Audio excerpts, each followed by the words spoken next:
La Comisión Presidencial por la Paz y los Derechos Humanos es diferente al Procurador de los Derechos Humanos. Los acuerdos de paz no son lo mismo que en 1996. Me apasiona mucho trabajar con personas. Si esto se consolida, no hay marcha atrás.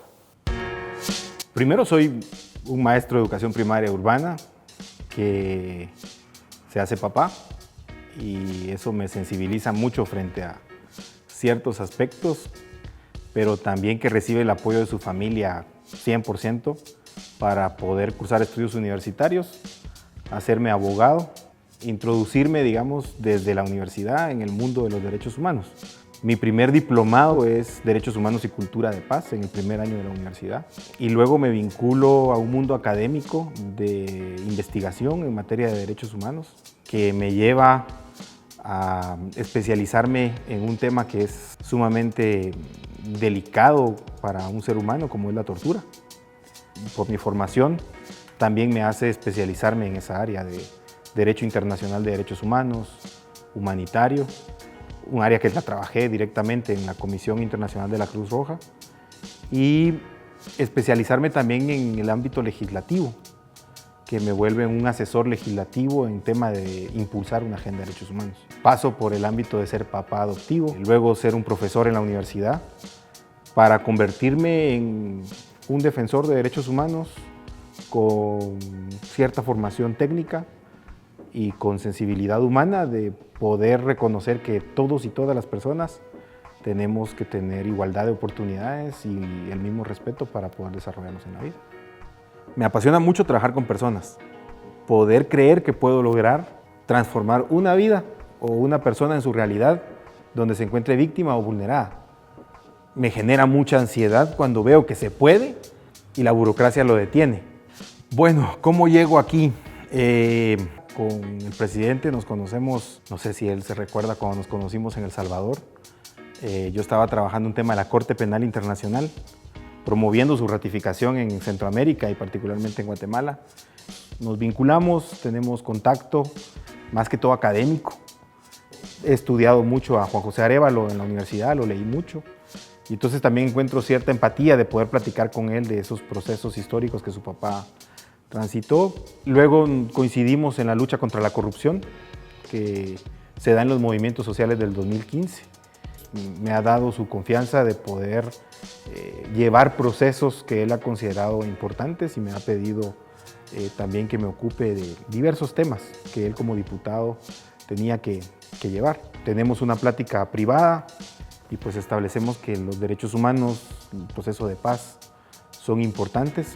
Particularmente hay un punto de la reconciliación de la sociedad, que no se llega sino también es reparando y construyendo memoria. El presidente lo ve así y me da esta confianza. ¿Cómo llega Guatemala dentro del proceso histórico a lo que es hoy? Tiene altibajos, diría yo.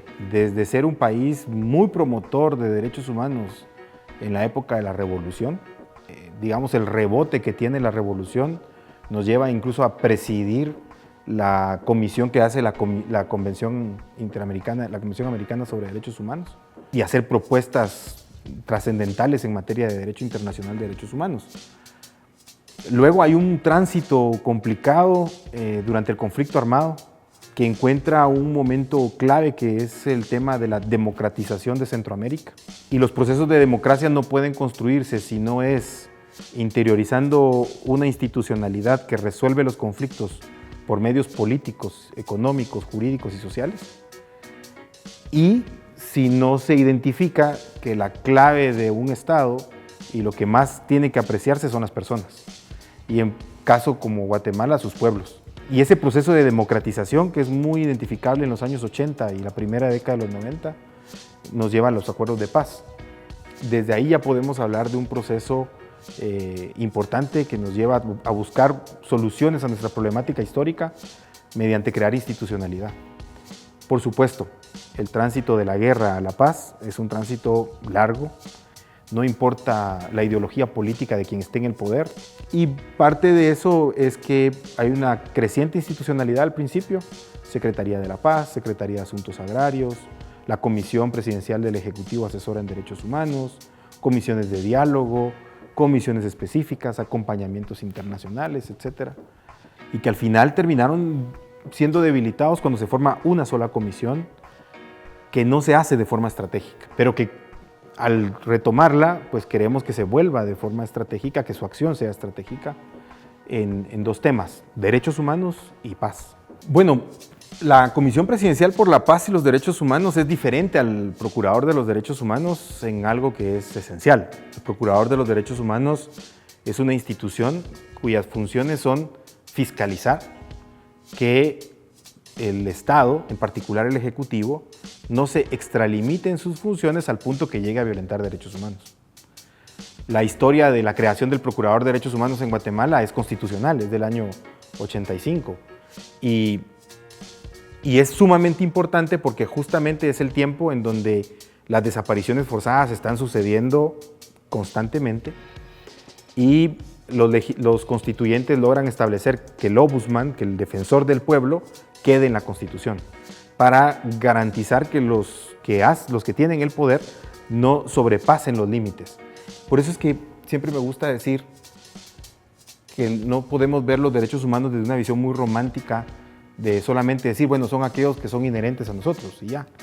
No, son límites efectivos al poder. Y el procurador fiscaliza que no se rebasen esos límites porque al rebasarlos estoy violentando los derechos de las personas. La Comisión Presidencial por la Paz y los Derechos Humanos, su función es garantizar, asesorar y coordinar dentro de quien tiene que respetar esos derechos, que efectivamente los respete. La Comisión Presidencial tiene 3 grandes líneas de trabajo. Principal, digamos, es establecer los derechos humanos como una práctica constante dentro de las instituciones del Ejecutivo. La segunda es poder darle promoción y seguimiento a consolidar los acuerdos de paz y, digamos, una cultura de paz a partir de estos acuerdos. Por supuesto, los acuerdos de paz no son lo mismo que en 1996. Hay todo un tránsito democrático, hay todo un tránsito político que hay que rescatar y dentro del marco de ese tránsito hay que ajustar los acuerdos de paz. Y una tercera línea que quizá es menos difusa, que es la difusión, la formación, la comunicación, para también empoderar a la gente de sus derechos y también informar a la gente de por qué sus derechos son importantes dentro del quehacer del Ejecutivo. Por ahí se construyen narrativas políticas contrarias a los derechos humanos.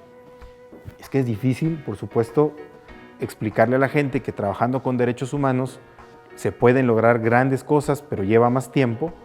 Por ahí esas narrativas se han construido en donde los defensores de derechos humanos defendemos delincuentes, o los defensores de derechos humanos lo que promovemos es que no se castigue o que no se persiga a alguna persona.